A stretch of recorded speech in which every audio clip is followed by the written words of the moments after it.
চলেন আজকে আপনাদেরকে একটা জিনিস দেখাই। জীবন নিয়ে আমাদের অভিযোগের কোনো শেষ নাই। আমাদেরকে অনেক পরিশ্রম করতে হয়। কিন্তু এটলিস্ট আমাদেরকে পানির জন্য কখনো এই ধরনের পরিশ্রম তো আর করতে হয় না। তো আজকে আমার এখানে ঘুরতে এসে হঠাৎ আমি এই জিনিসটা দেখলাম যে এখানকার মানুষরা কিভাবে তাদের দৈনন্দিন জীবনের পানিগুলো সংগ্রহ করে থাকে। তো সেই বিষয়টা হচ্ছে দেখাচ্ছি। এটা হচ্ছে মাটিকে খুঁড়ে, অর্থাৎ এটা মাটি না, এটা হচ্ছে বালি। এটাকে অনেকক্ষণ ধরে খুঁড়ে এভাবে স্টেপ বাই স্টেপ সরিয়ে তারপর হচ্ছে পানিটা উত্তোলন করে খায়, এবং এটা হচ্ছে ডেইলি করতে হয়। এমন না যে আজকে করলাম এরপর আমি এটা দিয়ে কয়েকদিন খেতে পারবো, এরকম না। এবং ডেইলি পরিবারের চাহিদা অনুযায়ী বিভিন্ন সাইড থেকে কয়েকবার করে হচ্ছে যে এটাকে করা লাগে।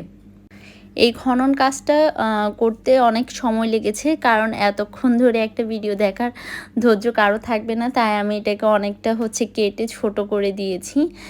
আর এটা হচ্ছে যে পুরাটাই, এখানে কোনো গভীর নলকূপ বা ওই ধরনের পুকুর কোনো ব্যবস্থা নেই। পাশে একটা নদী আছে, বাট নদীটাও গ্রীষ্মের সময় শুকিয়ে থাকে, অর্থাৎ শীত গ্রীষ্মর সময় এই নদীটা শুকিয়ে থাকে। আর পাশে হচ্ছে ইন্ডিয়ান বর্ডার, এটা হচ্ছে বাংলাদেশের নেত্রকোনায়।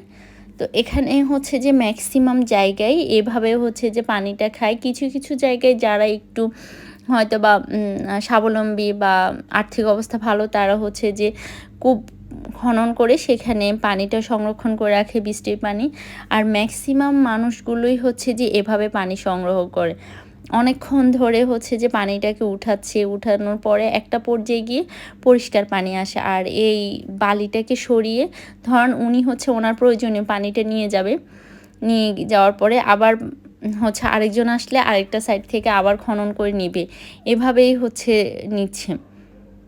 এই কাজটাকে পালাক্রমে কাজও বলা যায়, যে একজন করে গেল আবার হচ্ছে আরেকজন করবে, আর একজন মানুষকে ধৈর্য সহকারে অনেকক্ষণ ধরে স্টেপ বাই স্টেপ কাজটা করতে হয়।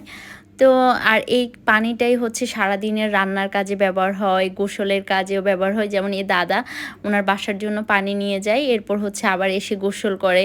তো এভাবেই হয়। আর পাশে দেখলাম যে আরেকজন দিদি, উনিও হচ্ছে যে এসে পানিটা নিয়ে যাচ্ছে, তাও আবার সাইড থেকে বালি টালি সরিয়ে আবার হচ্ছে যে পানিটা উত্তোলন করে। তো মানে এই কাজটা আসলেই কঠিন আমার কাছে যেটা মনে হলো, এবং মানে হয়তোবা ওনারা করতে করতে ইউজ টু হয়ে গেছে, আমাদেরকে হঠাৎ দেখলে মনে হয় যে আসলে কঠিন। আসলে পরিবেশ প্রকৃতি অনুযায়ী মানুষ প্রত্যেকটা জায়গায় নিজেদেরকে অ্যাডজাস্ট করে নেয়, না হলে আসলে মানব সভ্যতা এত দূর এগোতো না। এখানে হয়তো বা ধ্বংস হয়ে যেত। মানুষ আসলে পরিশ্রম করে, এগুলোই হচ্ছে জীবনের অনুপ্রেরণা হয়ে থাকে। দাদা এখান থেকে পানিটা উঠানোর জন্য দিয়ে